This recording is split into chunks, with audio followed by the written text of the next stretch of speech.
like computer engineering, computer science, double E, electrical, even more competitive, especially at the top UCs. Berkeley Engineering, that's almost like trying to get into Ivy League school. That's a really good program.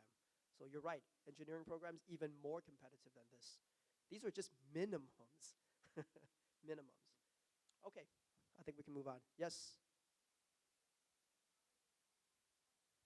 yes, yes.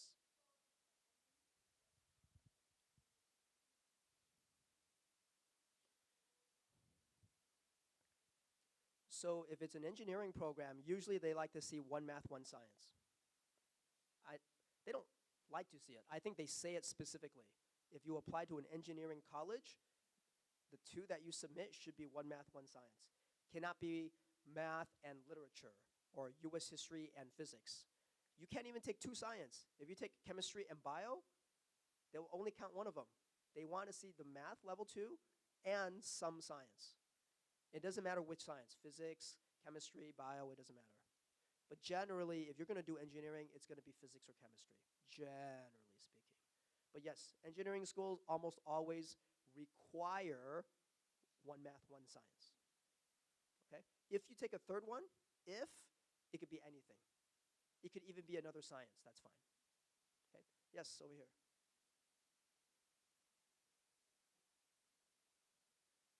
Did you say law? Okay, so her question was if you're planning for some kind of major in law, okay, for undergrad, what kind of subject test should you take? There's only a few departments or colleges that have specific subject test requirements. Engineering, they want to see a math and a science. Usually science majors, like something pre-med, like if you want to do MCB at Berkeley, like molecular cellular bio, something pre-medish, they want to see a math and a science.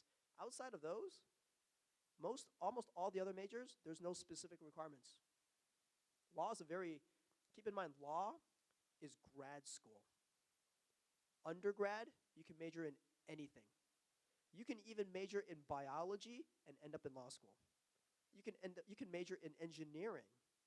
Some of my classmates in engineering school, they ended up doing law later on. So your undergrad could be in anything. So there's no specific requirement or subject test requirements for law. Because that's pre-law is just an intention. It's not a real major. It's just an intention. You don't actually do law until after college. So it's very open. It's very general. Okay. Yes, sir, in the back. Yes.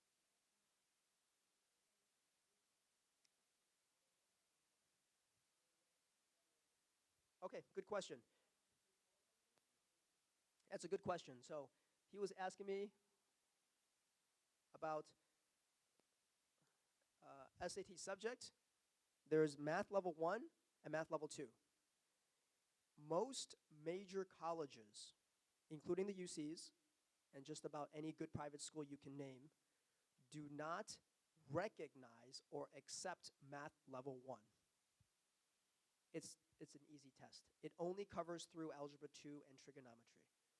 It's too simple of a test.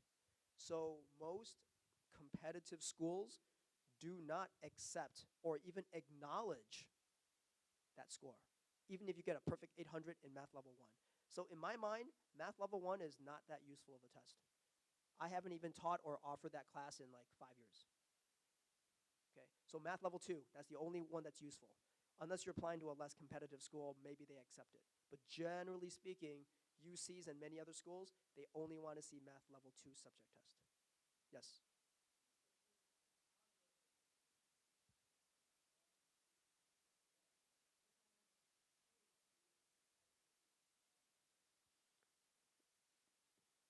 Depends on the major they're applying to.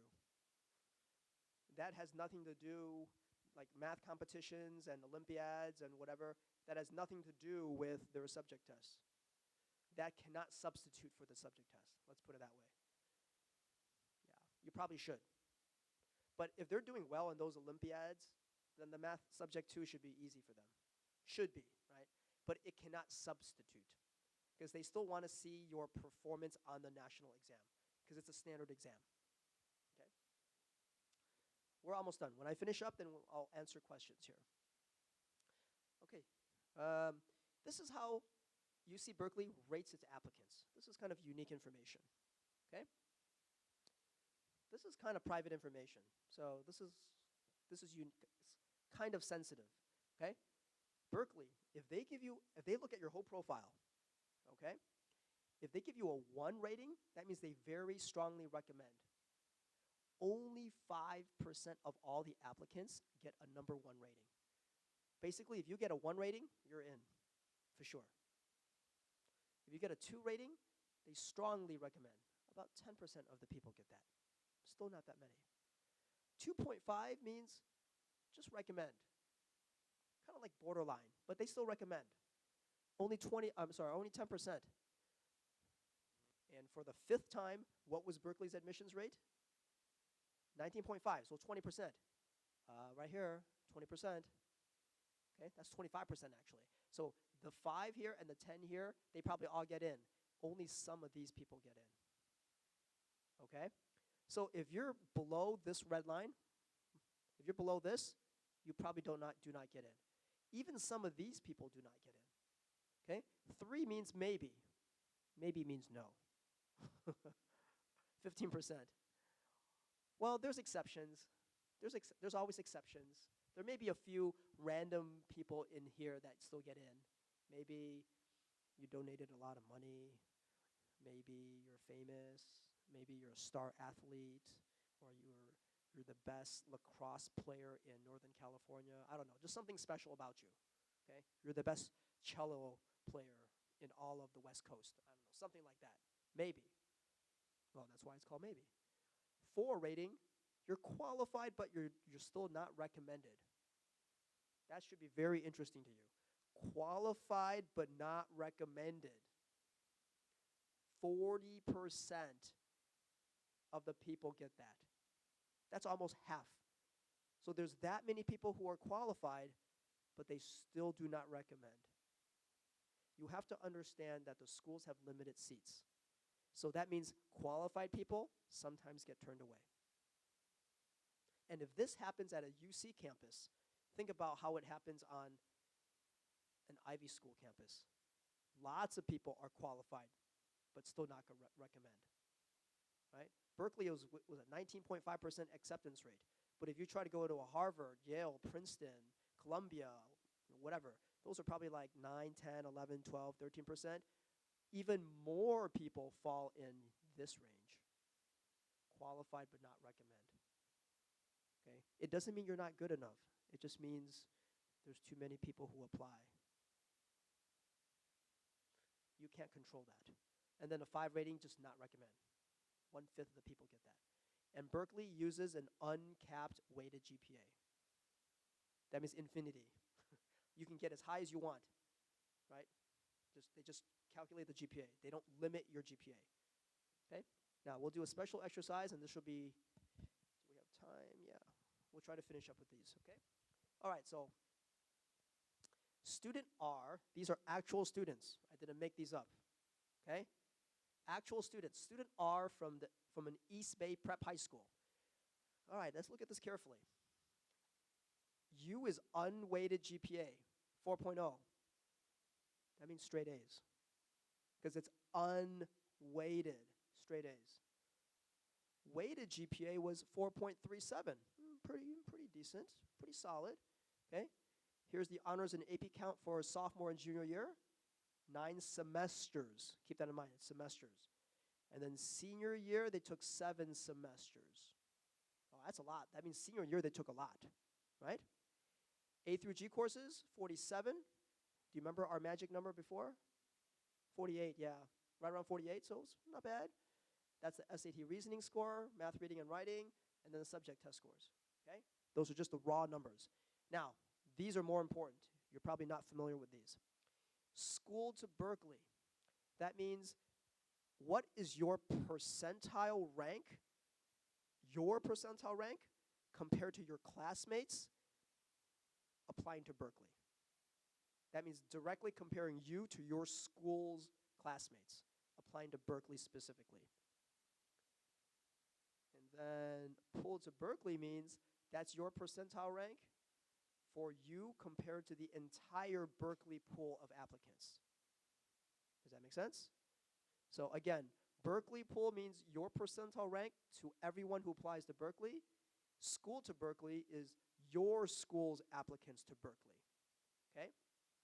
Well, 4.0, of course, it's going to be 99%. I mean, you can't get better than 4.0. It's straight A's. Now look at this. The weighted GPA, 4.37. In Berkeley, that's 83rd percentile. Quite good. But the school percentile is 77. What does that tell you about the school? Pretty smart, pretty good, right? Because that same number, 4.37, is a lower percentile from your school. So if you go to a Gunn or a Pali or a Manta, this number will be lower than this number. Okay? And they know that. They consider both. And then look at this. 9, only 21st percentile. Oh my gosh, that's not that good. But in the Berkeley pool, overall, it's 59 percentiles. That's actually above average. But it's only 21st percentile at the school. That's a tough school. And then 7 senior year, that means 3.5 courses. The half course is probably like AP Gov or AP Econ. It's like one semester. 59 percentile overall, only 32 percentile for the school. A through G courses, that's just barely okay. See, even in the Berkeley pool was below average. Only 23rd percentile here.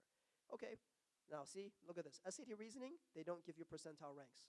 They give you percentile ranks on the individual scores, math, reading, and writing, not the overall. If I look at the Berkeley pool, quite good. Everything is 90, high 90s, even 70-something and above. But here at his own school, his or her own school, only the math is high. But the writing and the reading are only 20 and 40 and 50-something percent. That's a tough high school. That's a tough high school. And notice for the subject test, these are good numbers, right? Because didn't we say this small, whoops, sorry. Didn't we say that this one should be over 700? And then the high one should be over 750? So this person followed my advice. Over 700, over 750. Okay, so looking at that, you're not looking at essays, you're not looking at extracurricular, you're not looking at family background, you just look at numbers. What do you think? Let me show you the scale again. What do you think? Of course, we can't make a final decision because there's more information we don't see yet. What do you think?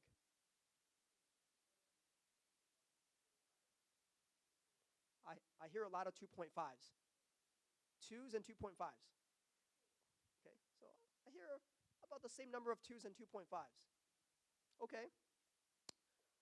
Well, the student overall is quite good.